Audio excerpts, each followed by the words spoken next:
오늘 저희들에게 주신 하나님의 말씀 베드로전서 2장 19절에서 23절까지의 말씀입니다. 베드로전서 2장 19절에서 23절까지의 말씀을 저와 여러분이 한 절씩 교독하겠습니다. 부당하게 고난을 받아도 하나님을 생각함으로 슬픔을 참으면 이는 아름다우나 죄가 있어 매를 맞고 참으면 무슨 칭찬이 있으리요. 그러나 선을 행함으로 고난을 받고 참으면 이는 하나님 앞에 아름다우니라. 이를 위하여 너희를 위하여 고난을 받으사 너희에게 본을 끼쳐 그 자치를 따라오게 하려 하셨으니 그는 죄를 범하지 아니하시고 그 입에 거짓도 없으시며 다 함께 욕을 당하시되 맞대어 욕하지 아니하시고 고난을 당하시되 위험하지 아니하시고 오직 공의로 심판하시는 이에게 부탁하시며. 아멘. 베드로 전서는 사실 쭉 읽어보시면 이제 느낌이 오시겠지만 고난에 대한 베드로의 견해를 잘 설명해 놓고 있는 그런 말씀이죠. 특히 베드로 전서의 그 편지의 대상인 그 지역이 튀르키예, 현재 튀르키예 지역인데 거기에 있던 많은 사람들이 그 당시에 상당한 핍박을 받고 있었던 상황이었기 때문에 이 말씀을 통해서 그쪽에 있는 많은 사람들이 위로를 받고 또 격려도 받고 새로운 힘을 얻고 또 실질적으로 고난을 어떻게 대처하는 것이 좋을까라는 그런 팁을 그분들에게 전해주는 그런 아주 귀한 말씀이라고 생각하는데, 특별히 이 말씀을 제가 이제 또 선택하게 된 원인은 제가 있었던 중국이 점점 험악해져서 많은 분들이 지금 감옥에 가고 있어요. 특히 이제 이전에는 손대지 않았던 모임까지 이제 간섭하고 통제하면서 감옥에 지금 상당히 많은 사람들이 지금 들어가고 있는 그런 실정입니다. 그래서 그런 얘기를 들을 때마다 마음에 아픔이 있고요. 저희들 둘이 이제 그 공안에게 체포돼서 조사받을 때 저희들은 그래도 과기대 교수였다는 것 때문에 상당히 그래도 대우를 받으면서 조사를 받았지만 바로 저희들 전에 받았던 GMS 일당들 제 일당이라는 표현을 쓰는 이유는 한꺼번에 다 걸렸거든요. 그 GMS 그 일분들은 취조실에서 정말 모멸감을 느끼는 그런 조사를 받고 그랬습니다. 그래서 더군다나 작금에 이제 우리나라뿐만 아니라 모든 나라들이 지금 복음으로 돌아오는 대륙도 있는가 하면 갈수록 더 심해지는, 특히 제가 속해 있는 동남아 쪽은 갈수록 복음을 전하기 어려워지는 쪽으로 변화가고 있어요. 이게 또 좋지 않은 경향이긴 한데, 그래서 이제 이 말씀을 같이 나누면서 우리 그리스도인들이 고난에 대해서 어떻게 생각하고 대처를 해야 될 건가라는 걸 생각해 보고 싶어요. 사실 저는 이 말씀을 읽을 때마다 느끼는 건데, 예수 그만 믿어야 되겠다 이런 생각을 많이 합니다. 이거 도대체 세상 사람하고 전혀 다른 방법으로, 다른 모양으로 살아야 되는 이런 것을 우리들에게 주문하고 있기 때문에 이렇게 손해보면서 세상을 살아야 되나 과연? 단지 하나, 예수 믿는다는 것 때문에 이런 것 때문에 예수 믿는 게 쉽지 않구나라는 생각을 많이 하게 됩니다. 그럼에도 불구하고 이 말씀으로 나누고 싶어요. 예수 믿는 매수를 막 믿으려고 하는 사람에게 전도하면서 이 말씀을 만약 들려줬다 그러면 아마 천리는 도망갈 거예요. 이 정신 나간 사람들이 믿는 이 예수교 난 절대 안 믿겠다. 아마 그렇게 할 것 같습니다. 우리가 성자라고 표현하는, 성인이라고 표현하는 석가모니도 인생은 고통이라 이렇게 표현을 했는데, 베드로는 고난이 아름답다고 그래요. 놀라운 반전이죠. 놀라운 견해차이예요. 어떻게 고난을 아름답다고 말할 수 있을까? 사실 이 말씀을 생각하면서 제 머릿속에 가장 먼저 떠오른 사람이 다윗입니다. 다윗이 잘못된 일을 저질러서 고통을 많이 받았다라고 하는 그런 견해도 물론 있어요. 그 사람이 말년에 괜히 고통당한 게 아니다. 젊었을 때 잘못했기 때문에 그렇게 고통을 당한 거다. 이렇게 말하는 분도, 인과응보적으로 말하는 분도 계시지만, 다윗은 사실은 놀라운 고난을 당했음에도 불구하고 그의 대처 능력을 보면 하나님을 섬기는 사람은 과연 이렇게 해야 되는데 나는 그렇게 할 수 있을까? 항상 저를 돌아보는 거예요. 말씀이 다른 사람 보라고 하는 게 아니니까. 얼마 전에 사실 이 말씀을 읽으면서 마음에 찔림이 있었던 것도 얼마 전에 그 길가에서 교통 문제 때문에 제가 시비가 붙어가지고 한바탕 제가 싸움을 했어요. 그래가지고 그것 때문에 그 사람이 저를 고소도 했고 제가 경찰서에 가서 조사도 받고 그런 일이 있었기 때문에 그때 이 말씀을 그 전에 내가 만약 읽었었더라면 아마 그날 그냥 참고 넘어갔을 텐데 그때 생각이 안 나서 사실 어려움을 그런 것은 뭐 고난이라고 표현할 수도 없죠. 잘못은 그 사람이 했어요. 그 사람이 잘못했음에도 불구하고 그것을 내가 항의하러 갔다가 그 사람이 저를 거꾸로 고소를 했어요. 그래서 하여간 그 조사를 받고 오긴 했는데 다윗이 만약 그 상황에 그때 뭐 차가 없었으니까 뭐 말은 못 하겠지만 다윗이 만약에 그런 상황에 했으면 다윗은 어떻게 했을까? 그 사람이 잘못한 걸 그냥 못 본 척하고 넘어갔을까? 아니면 가서 항의를 하다가 다윗도 저처럼 경찰에 불려가서 고소를 받았을까? 어떻게 그래서 저는 특별히 저의 성향이 우리 조 선생님도 저랑 비슷할 거로 생각이 드는데 이 남이 잘못하는 거 보면 견디질 못해요. 뭐 그렇다고 제가 완벽한 사람도 아님에도 불구하고 성향이 그렇습니다. 그래서 그렇다면 남이 잘못하는 거 보고 그냥 넘어가야 되나? 못 본 척하고 넘어가야 되나? 시비에 걸리지 않기 위해서 그냥 모른 척 해야 되나? 과연 그게 또 그리스도인이 할 일인가? 뭐 이런 생각들이 저를 좀 힘들게 합니다. 근데 성경을 제가 뭐 잠언이나 뭐 시편이나 또 여러 가지 성경을 읽어보면 대부분 그냥 넘어가라고 그러세요. 이게 딜레마예요. 이 다윗의 그 고난 대응 방식을 보면 절대 싸우지 말라는 거예요. 상대방이 나를 화나게 하고 그 사람이 저를 화나게 하거든요. 그런데 싸우지 말라는 거예요. 다윗이 사울을 죽일 수 있는 그런 결정적인 순간에 있었음에도 불구하고 옷자락만 살짝 잘라가지고 왔는데 그것 때문에도 마음에 힘들어했어요. 다윗이. 이렇게 세상에서 생각할 수 없는 고통이나 이런 것 외부의 어떤 그 나를 향한 어떤 고난에 대한 대처 형태가 그런 형태로 돼야 된다는 것은 이것은 세상에서는 전혀 생각할 수 없는 고난에 대한 대처 방식이구나라는 것을 알 수가 있죠. 이건 다윗이 볼 때 이 고난이라고 하는 것은 그 외부에서 나에게 오는 고난이라고 하는 것은 그 고난의 형태가 중요한 게 아니라 그걸 통해서 하나님과 내가 어떤 관계에 서 있을 것인가를 바라보는 시각. 항상 거기에 초점이 맺혀져 있었던 거죠, 다윗은. 그래서 그런 어려운 억울한 고난 속에 있었음에도 불구하고 그 고난을 싸우지 않고 넘어갈 수 있었던 거죠. 물론 너무 억울하고 힘들고 괴로워서 시편을 읽어보면 줄줄이 그거에 대해서 하나님께 외치고 저 사람 좀 죽여주세요까 심지어는 그렇게까지도 표현하거든요. 멸해달라고. 그러니까 하나님한테는 그렇게 이야기하면서 정작 그 당사자에게는 아무 소리도 못해요. 안 해요. 이게 하나님 믿는 그리스도인들의 고난에 대한 대처 능력이, 대처 방법이로구나라는 생각을 하고 있는 거죠. 그렇게 하나님께 외치고 그 사람을 상대 안 하고 그렇게 한다고 해서 하나님이 내게 지금 몰려오고 있는 고난을 없애주나요? 그렇지 않죠. 그건 여전히 있어요. 그러니까 하나님 너무하지 않아요? 아니, 내가 지금 억울하게 고난을 당하고 내가 잘못해서 고난을 받으면 오케이.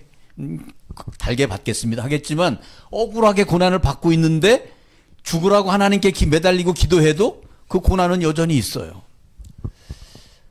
도대체 어떻게 하란 말입니까? 이게 참 어려운 우리들이 그리스도인이 살아가면서 참 어려운 삶의 태도라고 생각을 합니다. 하나님은 끝까지 아무 말 안 하세요. 아마 여러분들께서도 고난 당하실 때 하나님께 외쳐 부르짖고 기도해봤지만 하나님 끝까지 아무 말씀도 안 하세요. 저도 뭐 그런 경험이 너무 많아요. 그렇지만 하나님 끝까지 침묵하세요. 정말 너무하세요. 제가 늘 기도할 때마다 이 말 많이 하긴 하는데 하나님 너무해요. 그런데 하나님은 여전히 그 너무한 상태를 그대로 유지하고 계세요. 그 대부분 우리 그리스도인들이 그것에 스스로 시험 받죠. 스스로 시험 들어요. 하나님은 안 계신가 보다. 하나님은 내 편이 아닌가 보다. 하나님은 나를 버렸나 보다. 이런 생각에 빠지기 쉽죠. 그렇지만 시편에 보면 또 그 말씀이 전혀 그게 아니라 시편 20편에 보면 항상 내가 너와 함께 있다고 그러세요. 그럼 항상 하나님과 함께 있다는 것이 내게 느껴져야 되는데 내 눈앞에 보이는 것들이 변화가 없고 여전하기 때문에 그걸 느끼기라는 것이 너무 어렵다는 거죠. 오늘의 주제는 사실 베드로 전서이기 때문에 다윗에 대한 얘기는 이렇게 앞에 서론으로 잠깐 말씀드린 거고요. 베드로가 이 말씀을 통해서 우리에게 가르쳐주고 있는 고난의 원인이 몇 가지가 있다 이렇게 얘기해 주시는데, 제가 그 당한 고난 중에 부당한 고난 또는 뭐 억울한 고난, 내가 선한 행실을 했음에도 당한 고난은 별로 없고요. 제가 잘못해서 당한 고난이 훨씬 많아요. 우리들의 삶을 보면 대부분 다 그래요. 특히 한국에서의 그 그리스도인들의 삶을 보면 선한 행실을 했다고 해서 고난을 받거나 내가 예수를 믿었다고 해서 고난을 받거나 이런 경우 많지 않습니다. 물론 저희 어렸을 때는 예수 믿는다고 고난 핍박받는 우리 어린 청년들, 학생들, 심지어는 주일학교 아이들도 굉장히 많았습니다. 저희 어릴 때 주일학교 다니는 어린이 중에 하나가 저랑 그 같은 또래 나이, 저보다 어린 아이인데 초등학교 3학년. 근데 엄마가 교회를 못 가게 하려고 그 전날 빨래를 이만큼 갖다 주는 거예요. 3학년짜리한테. 여학생인데. 그 여학생한테 그걸 빨래를 다 해놔. 그걸 토요일날 교회 가기 바로 전날 저녁에 주는 거예요. 그러면 그거를 다음날 주일날 빨래하면 교회 못 가요. 얘가 밤새도록 그걸 빠는 거예요. 그때는 세탁기도 없어요. 손빨래를 해야 되는 거예요. 그 3학년짜리가 밤새 그 빨래를 다 해놓고 주일날 아침에 엄마 저 빨래 다 했으니까 교회 가도 되죠? 엄마가 할 말이 없어요. 엄마가 할 말이 없는 거예요. 그냥 갔다 오라고 그래, 할 수 없이. 그럼 얘가 그래서 교회로 올 수 있는 거예요. 이런 얘기를 선생님을 통해서 제가 들었거든요. 그래서 그런 상황이 우리 어릴 때는 있었어요, 실제로. 지금 모르겠어요. 교회 간다고 핍박받는 사람들이 계시겠죠. 한국에서도 계시겠지만 지금 현재의 분위기로 봐서는 그런 분위기는 아닌 것 같아요. 그렇게 부당한 고난에 대해서 지금 베드로가 이야기하고 있습니다. 애매하게 고난을 받아. 옛날에 저희는 애매히 고난을 받아도 이렇게 그 기억이 있어요. 지금은 부당하게 고난을 받아도 이렇게 표현을 하지만 애매하다는 말 아시죠? 애매모호하다. 잘 생각을 할 수 없게끔 그런 원인임에도 불구하고 내가 고난을 당한다 이런 말이니까. 대부분 이런 것들은 압박자가 있을 때, 나를 강압해서 나를 꼼짝 못하게 하는 사람이 있을 때 생기는 고난이죠. 며느리가 시어머니한테 잔소리 듣고, 그것도 물론 고난에 속하지만 며느리가 에이 기분 나빠하면서 옆에 강아지, 자기 집에 키우던 강아지를 발로 뻥 찼어요. 이때 강아지가 부당하게 고난을 받은 겁니다. 강아지는 아무 잘못 없어요. 좋다고 꼬리 쳤는데 발길질을 당한 겁니다. 그러니까 화를 강아지한테 분풀이한 거죠. 강아지가 부당하게 고난을 받았어요. 사실 다윗도 그런 부당한 고난을 당했죠. 욥도 그런 고난을 당했고. 근데 성경에 있는 선지자들도 그런 고난을 당했습니다. 다 옳은 말 했어요. 틀린 말 한 게 아니에요. 그들의 태도도 다 정당했습니다. 그렇지만 그럼에도 불구하고 다 고난 속에 있을 수밖에 없었던 거죠. 근데 다윗은 참 특이한 사람이에요. 저는 다윗을 읽을 때마다 기가 좀 죽는데 이 사람은 고난을 기뻐했다고 표현해요. 기뻐했다. 그래서 아니 고난 받으면 어떻게 기뻐하지? 고난은 아프고 슬픈 건데 어떻게 기뻐할 수 있을까? 그 사람이 비결이 하나님을 생각해서 기뻐했다 이렇게 표현해요. 하나님을 생각하면 자기는 기뻤다 이렇게 표현을 하거든요. 제가 아직 사실 솔직히 고백하면 아직 그 단계는 아닌 것 같아요.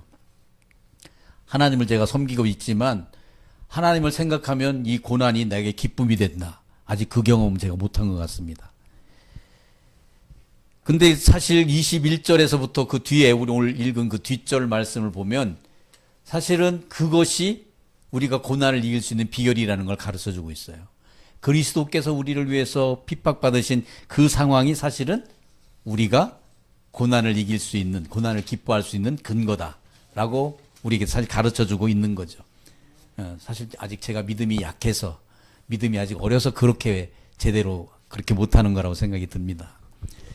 두 번째 고난은 당연한 고난, 죄로 인한 것, 내가 잘못해서 생기는 고난이에요. 이런 고난을 뭐라고 그러죠?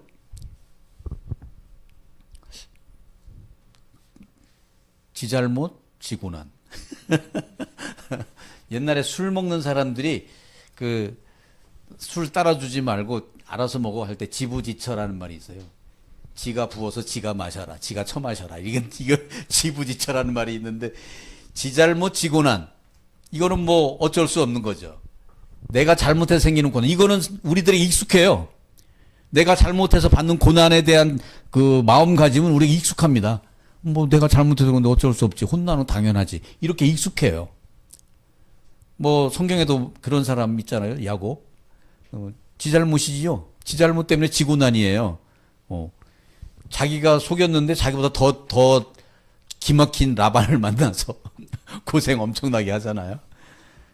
요셉도 비슷해요. 사실은 요셉이 훌륭한 사람 같지만 요셉도 그 야곱 애굽에 끌려가기 전까지는 아주 치졸한 친구였어요.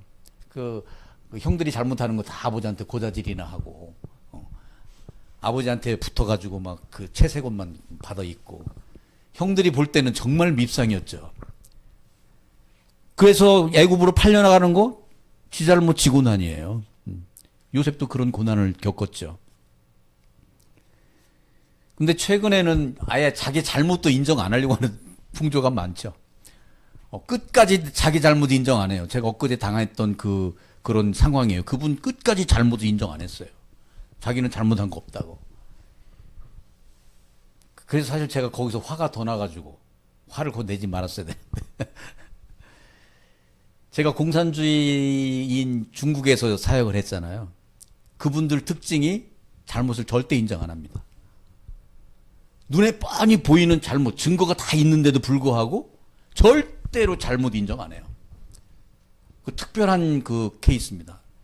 예를 들어서 저희 차를 하나 구입했어요.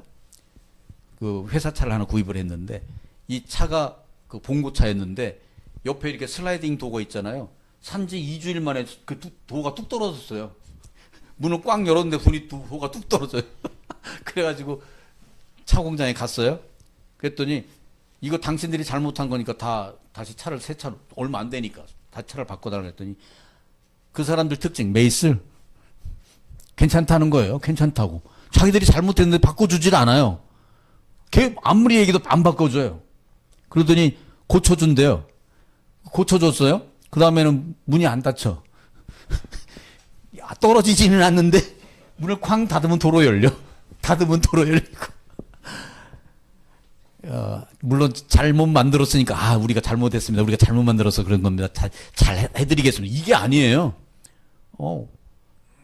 제가 그래서 그런 걸 느끼면서 이 사람들 좀 특이한 사람이다. 그런데 그것만 아니고 대부분 사람들이 자기들의 잘못을 인정 안 해요. 라오스도 비슷합니다. 라오스도 버펜냥이라는 말이 있어요. 괜찮아요. 왜 이 말이? 자기가 내 발을 밟았어. 버펜냥. 자기가 내 발을 밟았는데 버펜냥. 참 특이한 문화죠. 그러니까 잘못을 인정을 안 하는 문화가 라오스에도 있습니다. 그게 물론 남의 잘못을 관용하는 것처럼 또 그걸 또 그렇게 법변양 그러면 이 사람 밟힌 사람이 법변양, 그 사람도 법변양이야. 특이한 문화죠. 자기 잘못을 인정하지 않게 되면 오히려 더 곤란한 증에 사실 빠지죠. 그게 이제 저는 그렇게 생각해요. 세상이 점점 악해지고 있구나라는, 아까 점점 선해지는 것도 있다고 했는데, 사람이 점점 악해지고 있구나라는 생각이 자꾸 듭니다. 이제 선을 부당한 고난은 그만두고 이제 더 한 가지 지독한 고난. 내가 선을 행했는데 고난을 받아요. 내가 좋은 일을 했는데 고난을 받아. 이건 진짜 속 터지는 일이죠. 억울에 미치는 일이에요. 요셉의 2차 고난은 이 형태에 속하죠. 요셉의 첫 번째 고난은 지잘못지 고난이지만 이건 선한 행실을 했음에도 불구하고 옳은 일을 했음에도 불구하고 고난을 받는 그런, 우리 선교사님들이 특히 지금 현재 제가 이제 자꾸 듣고 있는 중국 선교사님들이 받고 있는 고난이 바로 이런 거죠. 잘못해서 그 사람들이 볼 때는 잘못한 거예요. 법을 어겼으니까. 그렇지만 저희들이 볼 때는 선한 일을 했는데 고난을 당하는 거죠. 옛날에 살던 선지자들이 다 이런 고난에 속해 있었습니다. 이제 이런 여러 가지 고난을 당할 때 베드로는 어떻게 평가하느냐. 오늘 드디어 아름다운 고난이 나옵니다. 우리 고난을 참는 것이 아름다우세요? 아름답게 생각이 안 들죠. 저는 이 말을 들을 때마다 도대체 베드로는 어떤 사람이야 도대체. 두드려 맞는데 익숙한 사람인가? 왜 참아야 하나요? 도대체 우리가 고난을 당하는데, 더군다나 선을 행하는데 왜 그 고난 받는 걸 왜 참아야 합니까? 하나님 앞에 따지고 싶어요. 정말로. 근데 이분들이 참 웃기는 말은 하나님 앞에서 아름답다고 표현을 합니다. 하나님 앞에서. 사람 앞에서 아름다운 게 아니라 하나님 앞에서 아름답다. 그러니까 고난을 당했을 때 참아내는 모습이 사람들이 볼 때는 바보 같고 멍청이 같죠. 착한 일을 했는데 참으면 바보 아니에요? 그렇지만 하나님 앞에서는 아름답다. 이렇게 표현을 하는 거예요. 근데 이 성경에 하나님 앞에서라는 말들을 누가 많이 쓰냐면 선지자들, 사도들, 이런 사람들이 정말 많이 써요. 하나님 앞에서. 걸핏하면 하나님 앞에서예요. 그러니까 우리들이 살아갈 때 그리스도인이 가져야 될 가장 큰 가치관 중에 하나가 하나님 앞에서구나. 모든 상황을, 우리에게 어떤 상황이 닥치든지 간에 그 판단의 기준이 하나님 앞에서구나 라는 것을 우리가 깨닫게 되는 거죠. 이성적으로 판단하거나 감정적으로 판단하라는 게 아니고, 합리적으로 판단하라는 게 아니고, 하나님 앞에서 판단해라. 그 하나님 앞에서라는 모습을 생각할 때 뭘 생각해라? 십자가 지신 그리스도를 생각해라. 우리 조금 전에 읽었던 베드로 전서 2장 23절에서 25절까지 그 말씀을 생각하라는 그 말이에요. 그게 바로 하나님 앞에서. 칭찬 없는 지잘못 지고난, 이거 웃기잖아요. 하나님 이것 때문에 우리들에게 고난을 주시지만 참 하나님 묘하세요. 이것도 그냥 내버려 두지 않으세요. 지잘못 지고난도 하나님이 아름답게 만드세요. 야곱의 삶을 보시면 알죠. 성경 창세기에 아브라함의 하나님, 이삭의 하나님, 야곱의 하나님 나오잖아요. 누가 제일 많아요, 분량이? 야곱의 분량이 제일 많아요. 하나님께서 야곱이라고 하는 사람에 대한 특별한 계획이 있었던 거예요. 지잘못 지고난에 대한 계획. 이름이 뭘로 바뀌어요? 이스라엘로 바뀌어요. 아브라함이 아브라함으로 바뀐 것보다 야곱이 이스라엘로 바뀐 거는 혁명적이에요. 이 사기꾼이 하나님의 도움을 받는 그런 이름으로 바뀌어버렸잖아요. 놀라운 변화예요. 가장 극적인 변화.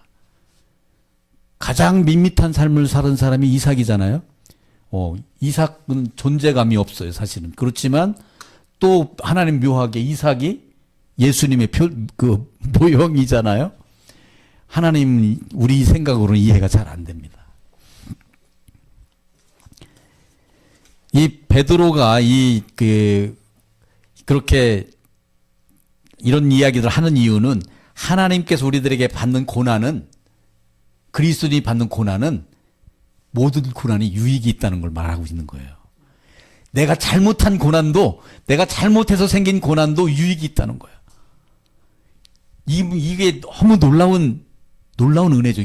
사실 이게 우리들에게 주는 가장 큰 은혜 같아요. 그래서 은덕이라고 표현도 하고 찬송할 수 있다고도 표현을 하는 거죠.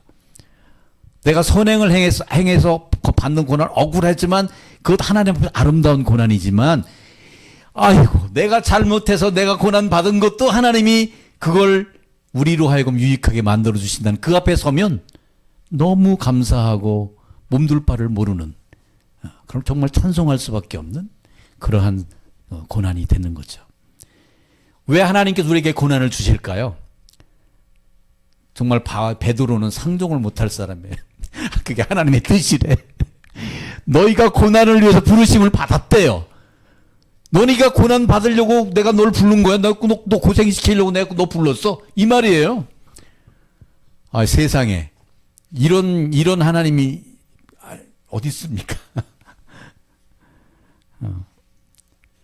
근데 사실은 여기 계신 분들이 다 이거에 수긍하잖아요. 다 수긍하고 고개를 끄덕끄덕 하잖아요. 맞아, 하나님이 나를 고난 받으려고 고난 받으라고 부르셨어. 인정해. 그게 다 우리 또 그런 믿음의 사람들이 갖는 태도죠. 베드로전서 4장 12절에도 고난 받는 걸 이상하게 여기지 말래요. 당연한 거라는 거죠. 너희가 예수 믿어서 고난 받는 건 당연한 거야. 누가 얘기했죠? 베드로가 얘기한 게 아니고 예수님이 얘기하셨어요. 너희는 세상에 속하지 아니하였기 때문에 세상이 너희를 미워하는 것은 당연한 거다. 오히려 세상이 너희를 미워하지 않으면 이상한 거야. 다시 널 돌아봐야 돼. 이 말씀하고 같은 말씀이죠. 그러니까 고난이 없으면 내 정체성에 문제가 있다는 걸 의심해 봐야 된다는 얘기예요. 아, 이러니까 또 고난을 피할 수도 없네. 사실 우리 배성교사님도 직장을 잘 다니시다가 선교의 뜻을 두고 그 기름때를 묻히기로 작정을 하시고 삶의 방향을 완전히 바꾸셨잖아요. 그 뒤로 다른 사람이 볼 때는 저분 정신 나갔네 그랬을 거예요. 틀림없어. 저분 왜 그러지? 그렇지만 스스로 고난의 길을 선택하셨잖아요. 스스로 어려운 일을 선택하셨잖아요. 더군다나 우리나라 같은 이렇게 잘 사는 분위기로 돌아가는 나라에서는 3D 업종에 안 가려고 하는 거잖아요, 오히려. 근데 스스로 3D 업종을 택해서 손에 기름때를 묻혀가면서 그 일을 선택하신 거, 저분은 비밀을 알고 계신 거예요. 하나님이 우리를 고난을 위해서 부르셨다는 비밀을 알고 계신 거죠. 하나님의 그런 놀라운 그리스도인들 중에 고난이라는 것에 대해서 대처하는 자세가 바로 우리 배성교장 같은 그런 분이 계시다는 거죠. 스스로 고난의 길을, 뻔하게 어려운 길인 걸 알면서도 그 길을 선택해요. 저 길 좁은 길로 가면 틀림없이 힘들어. 동물들도 만나고 뱀한테 물릴 수도 있어. 그렇지만 그 길을 선택한 거죠. 눈으로 보기에 넓은 길, 편한 길이 눈에 뻔히 보이지만 주님이 나를 사랑하시는 그 사랑에 깊이 빠져 있기 때문에, 나를 위해서 돌아가셨다는 십자가의 사랑에 너무 깊이 빠져 있으니까 그 어려운 길도 기쁨으로 갈 수 있다는 겁니다. 그게 우리 베드로가 말하는 우리들의 자세를, 고난에 대한 자세를 말해주고 있어요.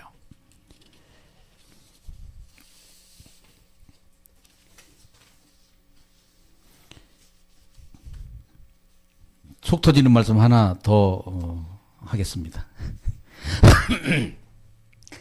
이렇게 고난을 당하면 아무 소리 말고 그냥 얻어 터지고, 이쪽에 동네북처럼 동쪽에서 한 대 얻어맞고 서쪽에서 한 대 얻어맞고, 원래는 동쪽에서 얻어맞으면 서쪽에 가서 분풀이 하라고 그랬는데 동쪽에서 얻어맞아 서쪽에서 얻어맞아, 그냥 그렇게 살아야 되는 거냐?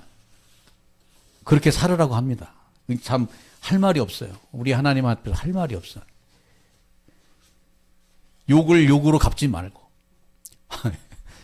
뭐 우리 사실 그거 좀 익숙해요. 욕을 잘 못하니까. 악을 악으로 맞서지 마라. 뭐 그것도 우리가 감당할 만합니다. 고난을 가하는 자를 향해서 위협하지 마라. 베드로가 그랬죠. 그 고난을 당하려고 하니까 칼을 싹 뽑았잖아요. 근데 주님께서 베드로야, 칼집에 도로 꽂아.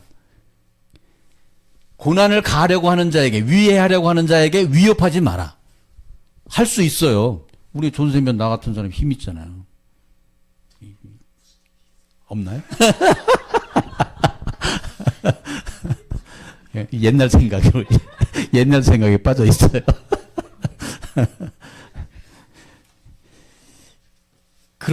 사실은 그런 마음이 속에서 막 올라와요. 내가 위협을 당하거나, 그래, 한번 해보지, 뭐, 이런 생각이 막 올라온다니까요. 그렇지만 하지 마라. 주님이 칼집 꽂아, 칼 도로 꽂아, 이렇게 말씀하시니까.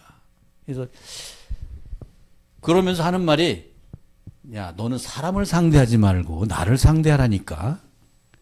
사람 앞에서 상대하지 말고, 하나님 앞에서, 내 앞에서 와서 이야기하라니까.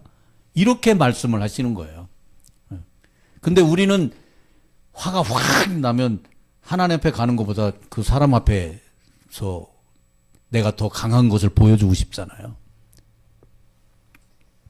물론 상대방이 나보다 강한 것 같으면 좀 깨갱하지만, 뭐 상대방이 좀 약한 것 같으면 내가 막 더 강한 것처럼 해서 그 사람을 꼼짝 못하게 하고 싶은 생각이 막 올라오잖아요. 근데 그렇게 하지 마라. 저분께 부탁해라. 내게 와서 부탁해.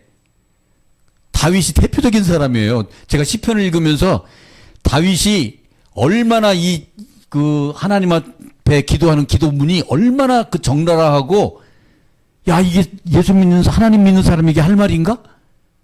진멸해달라, 막 이런 표현을 쓰거든요. 그러니까 하나님 앞에서 그렇게 써도 된다는 얘기예요. 나를 힘들게 하는 사람이 있으면 하나님 저 사람 진멸해 주세요. 하나님 앞에서는 그게 가하다라는 거죠. 그러니까 사람들하고 싸우지 말고 나한테 와서 얘기해. 이 얘기죠. 고난에 스스로 들어가는 것을 즐거워해라.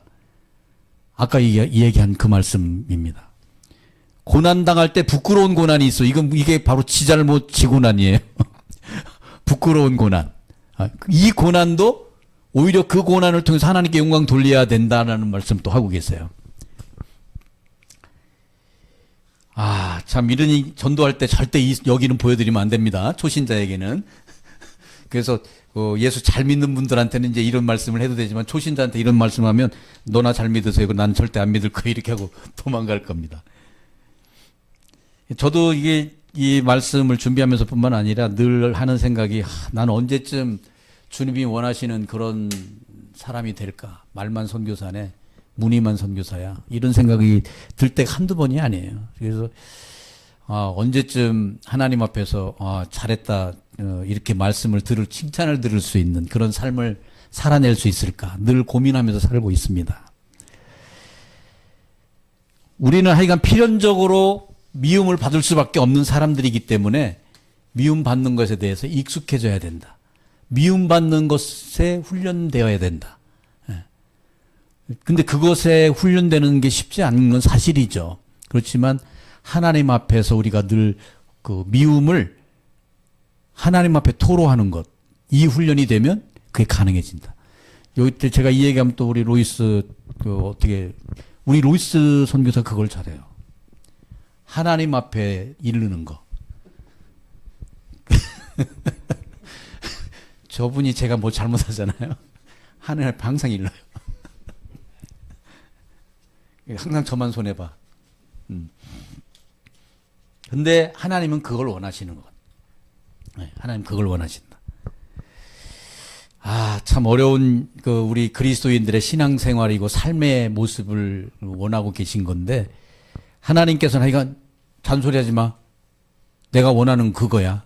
이렇게 아주 단호하게 타협 없이 말씀을 하시니까 더 이상 얘기할 수도 없어요.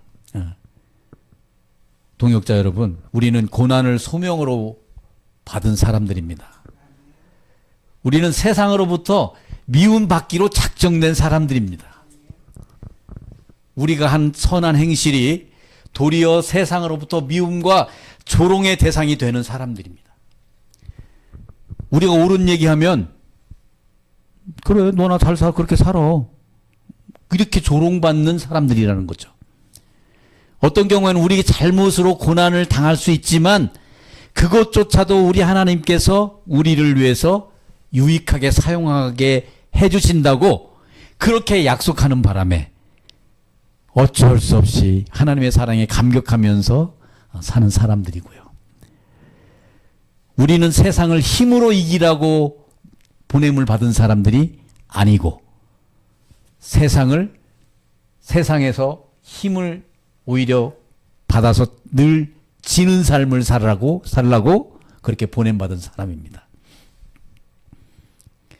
우리가 당하는 위협과 고난에 대해서 우리의 힘으로 해결하려고 하지 말고 오히려 하나님께 의뢰해서 하나님께서 해결해 주시기를 기대하는 그런 믿음으로 살아가는 사람들이라는 거죠.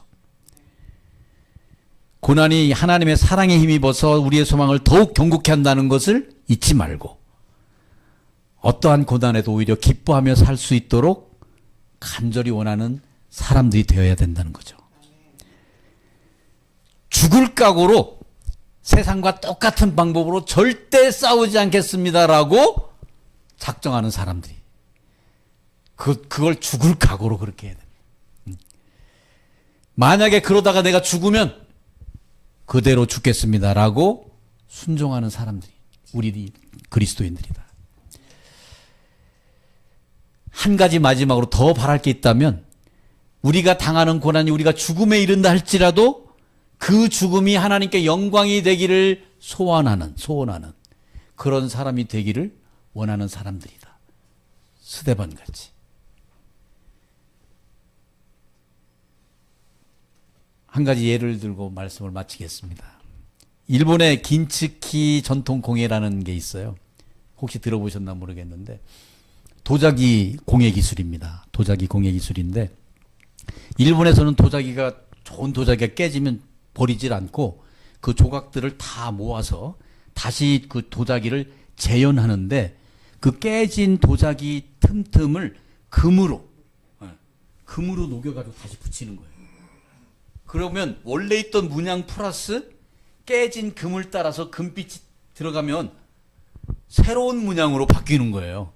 그러면서 그 도자기가 너무 아름다운 도자기로 바뀌는 그걸 그렇게 만드는 공예 기술을 긴츠기 공예 기술이라고 이렇게 얘기하는데 우리의 모습이 고난을 통해서 깨진 도자기처럼 그렇게 바뀌어도 우리 하나님께서 우리를 다시 금으로 빚으셔서 훨씬 더 아름답고 단단한 도자기로 우리를 만들어 주시리라 믿습니다.